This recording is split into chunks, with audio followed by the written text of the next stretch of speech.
Acara kita. Sekarang saya mau dengar dari pakar hukum tata negara Margarito Kamis. Soal apa nih, Bang? Apa pendapatnya tentang putusan MK kemarin? Kan begini, di beberapa media yang menanyakan pada saya bilang begini, mirip-mirip dengan apa yang abang tanyakan. Anda mau apa? Kumpul 1000 pakar tata negara mengatakan putusan itu rusak, busuk, dan sejenisnya atau yang semakna dengan itu. Anda mau apa? Karena sistem. Suka atau tidak, senang atau tidak, sistem. Kalau kita mau serius, Bang, saya rasa kita mesti betul-betul serius mengenal sistem ini. Saya ajak abang dan saya yakin abang paham. Dan seluruh bisa paham. Undang-undang dasar mengatakan, menulis, memberi sifat putusan Mahkamah Konstitusi itu final and binding. Clear.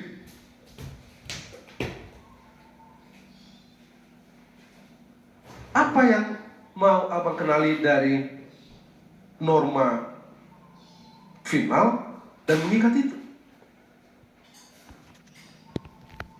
Judicial authoritarianism, suka atau tidak. Judiciary absolutism, karena tak bisa koreksi kan, Bang? Di peradilan pidana abang paham, di peradilan pidana abang paham, di peradilan perdata abang paham. PK terakhir di Mahkamah Konstitusi bisa berkali-kali. Di Mahkamah Konstitusi, bagaimana caranya abang koreksi? Bagaimana koreksi putusan? Sarjana hukum, saya sarjana hukum. Putusan mesti dikoreksi dengan putusan. Tidak di luar itu. Suka atau tidak, senang atau tidak. Itu sebabnya di MPR, saya bilang sama teman-teman MPR, kenapa Anda bikin begini? Pasal 24A ini. Tapi sudahlah, karena ini sudah terjadi, saya pingin betul MPR Anda menemukan cara untuk, dalam tanda petik, minimum ada apa? Partial review post putusan untuk putusan-putusan yang dalam penalaran kita yang sehat ini melampaui perintah undang-undang dasar. Misalnya ini, saya setuju tadi dengan Pak di Aki pagi 1 minggu yang lalu. Aki pagi wawancara abang, ada buah abang itu Maria dan Bayu. Kita pagi-pagi di sini, di belakang sini. Saya bilang apa? Kalau ditanyakan oleh Maria kalau tidak salah waktu itu, mengatakan, bagaimana Bang kalau andai kata, oke, 35 tahun tidak lolos, tetapi skemanya berubah atau formulanya berubah menjadi sudah pernah menjadi kepala daerah dan sejenisnya itulah. Tapi bilang Maria begini, tidakkah itu berarti bikin norma baru? Kalau itu norma baru, dan saya yakin itu norma baru. Karena itu norma baru, kewenangan dia, DPR dan Presiden. Mahkamah Konstitusi tidak bisa mengatur itu. Itu sebabnya waktu itu saya bilang saya hakul yakin tolak ini putusan ini. Karena Anda tidak menemukan jalan menuju ke putusan yang kita ributin sekarang ini. Tolak. Kalau Anda lakukan itu, saya bilang pada waktu itu, saya pinjam pernyataan Thomas Jefferson, Presiden Amerika Serikat yang ketiga itu, yang mengatakan bahwa Mahkamah Konstitusi itu, Mahkamah Agung itu penafsir satu-satunya konstitusi. Itu sama artinya dengan Anda. Saya bilang kalau itu dilakukan oleh Mahkamah Konstitusi, layak Mahkamah Konstitusi kita labeli dengan despotik, kata Thomas Jefferson, untuk mahkamah yang memonopoli interpretasi.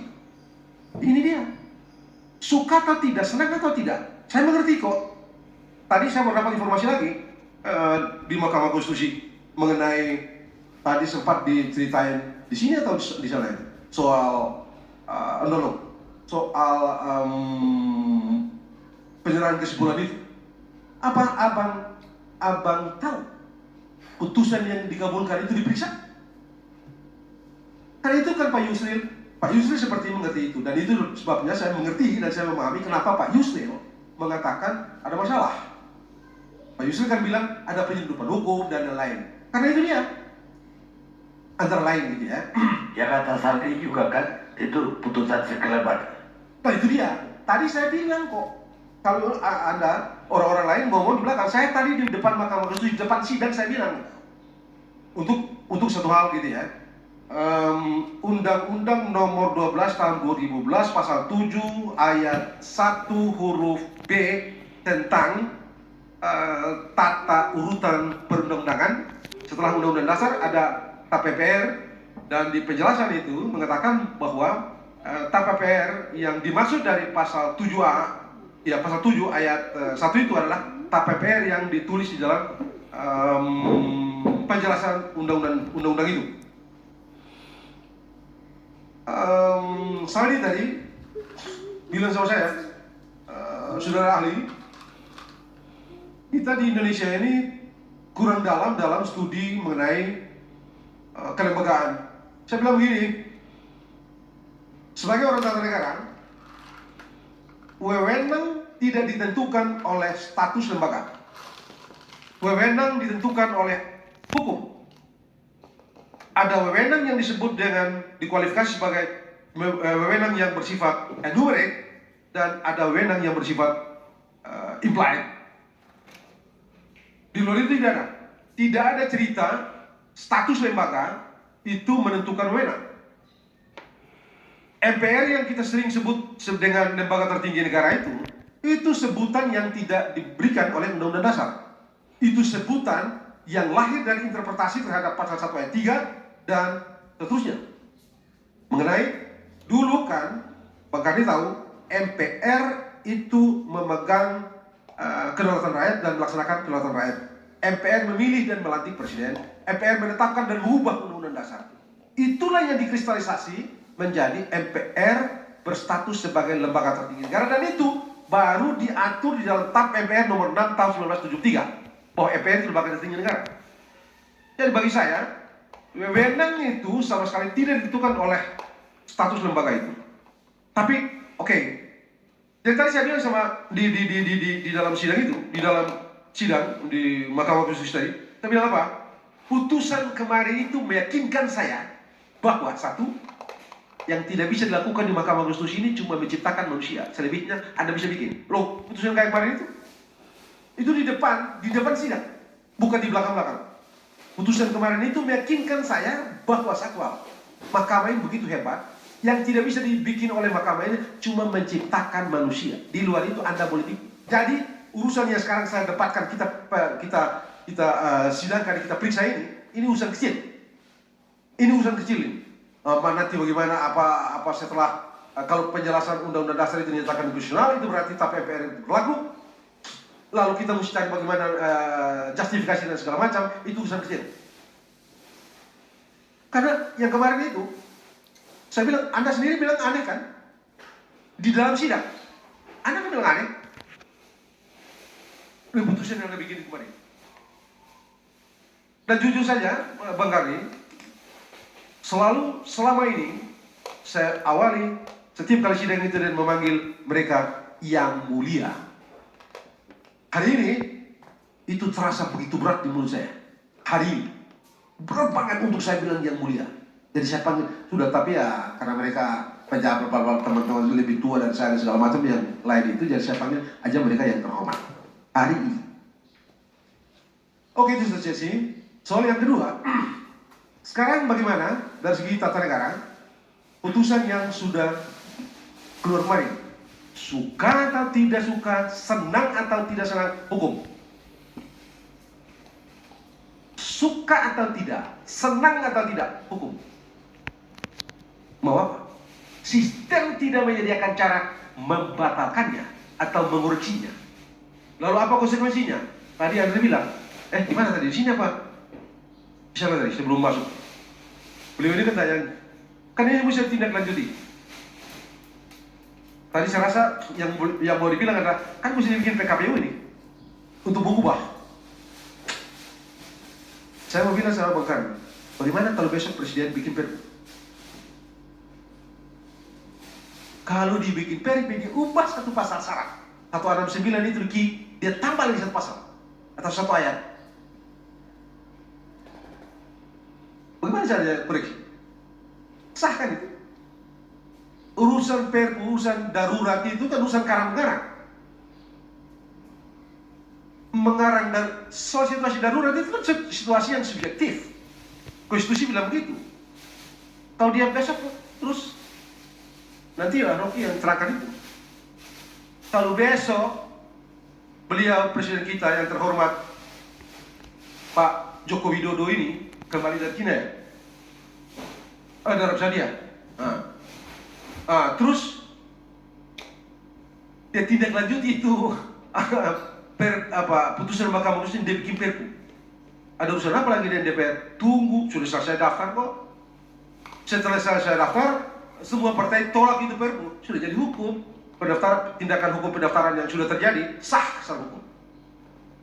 Jadi tidak ada urusan dengan DPR. Kalau presiden mau, nanti Rocky yang urusan itu. Kalau orang bilang ya dia sayang sama anaknya, jadi dia kasih itu segala macam, urusan lain. Dua. Yang ketiga, tadi Prof. Cipta tadi menyebut ada 4 hal ya, usaha bla bla bla.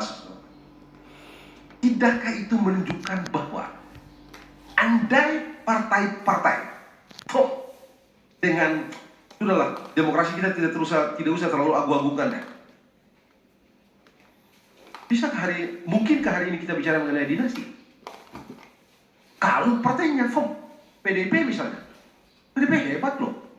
Cuma kita tidak tahu apakah soal Gibran ini dibicarakan dengan Ibu Mega atau tidak. Kalau dibicarakan, andai kata Ibu Mega punya sikap tidak mengiyakan, wah itu kan top. Ibu Meganya top. Topnya ya kan dia, dengan kalau dia bersikap itu kan tidak bisa. Kalau partai-partai punya sikap seperti Ibu Mega, katakanlah kalau andai kata Ibu Mega, orang ini pernah dibicarakan dengan Ibu Mega, lalu Ibu Mega mengambil sikap yang berakibat sekarang dia tidak bisa masuk melalui Ibu Mega PDIP misalnya, luar biasa Ibu Mega. Dia menempatkan betul-betul hal-hal yang menurut kita ya masuk akal. Satu lagi yang terakhir yang saya rasa kita perlu juga membincangkannya secara bijak ya. Bang Hari, wakil presiden itu kerjanya apa sih? Apa kerja wakil presiden? Saya berseluruh dan teman-teman saya begini. Manusia yang paling senang di Indonesia hari-hari ini, Wapres. Pak Wapres. Pakai sarung tiap hari, asik, senang aja, tidak ada kerjaan juga. Tapi semua diurus oleh negara. Wapres itu kerjanya, dia tidak punya wewenang apa-apa. Tunjukkan pada saya satu saja keputusan Wapres yang official. Tunjukkan pada saya. Itu kan cuma ada waktu Bung Hatta dulu, maklumat X tuh, situasi gitu. Tunjukkan pada saya, apa kerjaan Wapres? Apa kerjaan Wapres? Cuma itu dia, itu kalau disuruh presiden. Kalau disuruh presiden, Anda bisa bayangkan. Tadi pagi kalau nggak salah tuh, yang waktu pengumuman capres Pak Ganjar dengan Pak Mahfud itu, saya lihat keluar dari ruangan kecil itu, Pak Ganjar depan, tak ketawa gitu. Wah bagus ya, Pak Mahfud sudah tahu etika protokol presiden dan Wapres. Anda lihat kan, Wapres tidak boleh berjalan sejajar dengan presiden, nggak bisa. Kerjanya Wapres itu kalau disuruh presiden, apa saja dikerjakan oleh Wapres, itu yang diberitakan oleh presiden, tidak bisa di luar itu. Suka atau tidak, senang atau tidak. Satu-satunya yang diperlukan oleh Wapres ini adalah yang kita perlu Wapres ini jangan sampai presidennya mati. Kalau dia mati tidak jalan. Itu yang Prof. Cipta, itu yang dipikirkan oleh orang yang menemukan jabatan Wapres ini. Itu dibicarakan di Philadelphia Constitutional Convention 1787. Perdebatan di Philadelphia Constitutional Convention di Amerika Serikat itu mulai dari 17 Mei sampai 17 September 1787. Kan tahu nggak? September awal itu baru orang bicara jabatan wapres.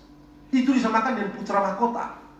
Dengan pertimbangan, karena tadinya kan jabatan presiden itu jabatan tunggal. Kewenangannya dipusatkan, dikonsentrasikan sepenuhnya pada presiden. Tidak dibagi, tidak didistribusi. Itu presiden. Jabatan tunggal disamakan dengan Raja George III di Inggris. Nah, kalau kita ciptakan, kita ini tidak mau mengulangi praktek kerajaan absolut di Inggris. Kenapa kita ciptakan jabatan itu? Kata Radon. Ini bahaya kita hidupkan lagi monarki. Itu sebabnya mereka menyifatkan presiden itu dengan jabatan tunggal dan seluruh kekuasaan yang konsentrasikan pada dia. Ini sama dengan kita bikin the fetus of the monarchy, bayi monarki. Lalu, tapi itu yang diperlukan karena pengalaman di negara bagian kalau parlementer celaka. Jadi harus ditaruh biar efektif. Tapi bagaimana kalau dia mati? Lagi berkuasa terus mati. Terus bagaimana kita? Bikin putra mahkota, ada loh dia putra mahkota. Jadilah jabatan wapres ini. Sebabnya dia nggak ada kerjaan. Kawan ini, si wapres ini nggak ada kerjaan. Jadi kalau dia tidak ada kerjaan, kenapa juga kita pusingkan dengan Tuan Gibran ini, anak kecil ini? Kenapa harus kita pusing? Dia tidak ada. Ya kita takut memang jangan sampai Pak Prabowo, tentara ini, jenderal bintang 3 ini, sudah bintang apa sekarang? Bintang 3 ini dia sakit terus bagaimana kita nggak tahu kan urusan Tuhan ini. Andre juga nggak mau berdebatkan soal itu. Itu aja sebenarnya. Kalau wakil presidennya mati gampang, tidak pengaruh dengan penyelenggaraan pemerintahan. Tapi kalau presidennya incapacity dalam istilah teknis undang-undang dasar, wapres menjadi presiden, suka atau tidak, senang atau detik itu juga relatif jadi presiden. Di situ itu masalah kita. Itulah faedah dari tadi Bang Karni men-challenge Andri. Anda tadi menyebut anak muda. Riwayatnya bagaimana? Di pagi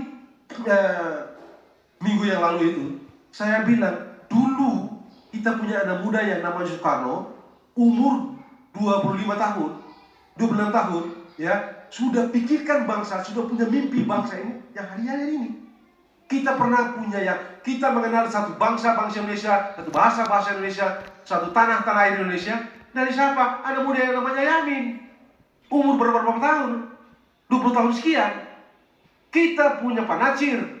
Kita punya Perdana Menteri yang muda, 36 tahun. Tapi orang yang sejak sudah punya pikiran, punya mimpi dan segala macam. Syahrir. 36 tahun jadi Perdana Menteri. Di situasi yang begitu kacau. Bikin sampai kita sampai di sini. Dengan semua yang mereka berikan itu. Jadi di titik itu memang saya mengerti kok. Tadi Bang Karni bilang Rasulullah 40 tahun. Al-Fatih, Muhammad Fatih, mendudukan Konstantinopel. Umur berapa? 21 tahun. Yang bikin konsep presidensial. Ya, konsep presidensial atau menemukan sistem presidensial. James Madison, 27 tahun.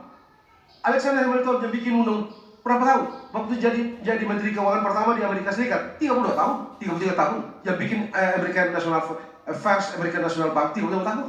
Begitu banyak pikiran dia yang dipakai sampai sekarang. Misalnya tadi itu implied power, kemudian executive privilege, anak muda memang. Cuma memang mereka terlatih berpikir imajinatif, berpikir melampaui zamannya. Kawan kecil satu ini, bagaimana? Itu juga jadi soal memang. Itu juga, tapi ya sudah, cuma dia kan nggak ada kerjaan nih. Wapres kan tidak ada kerjaan kan, bahkan. Ya tapi kan nggak ada yang dikhawatirkan tadi. Itu memang itu ya kita perlu. Nggak, ada pertanyaan saya satu. Tahun 2003 kali, saya menggugat ke MK, menggugat undang-undang penyiaran. Dan ketua MK waktu itu Jibli. Itu Mahkamah Konstitusi tidak boleh menambah satu kata pun. Dia hanya boleh mencoret kalau itu tidak sesuai dengan undang-undang dasar, tapi tidak bisa mengganti itu. Mengganti itu harus DPR lagi. Lah, Ini kok sekarang saya bingung, kok bisa bikin kalimat sendiri? Nah itu dia. Itu dia yang saya rasa, ini yang kalau kita belajar ilmu hukum ini ada yang disebut dengan unintended expected. Ada yang tak terbayangkan pada waktu bikin undang dasar, yaitu final dan binding itu tadi. Jadi karena tidak ada yang bisa dikoreksi, ya sudah bikin aja. Begitu selesai mau apa? Yang ini nih. Itu yang tadi saya bilang itu yang mengikat putusan Mahkamah Konstitusi bersifat final dan mengikat. Itu yang tidak dicermati konsekuensi tak terlihatnya. Akhirnya dalam penerapan kayak begini kan. Yang tadi Bang Karni memang tidak bisa. Bahkan saya cukup yakin Bang Karni paham.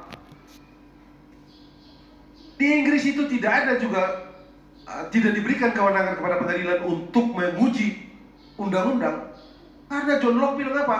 Sialan kalian 9 orang tidak dipilih, sementara undang-undang itu adalah kristalisasi dari kemauan kedaulatan rakyat.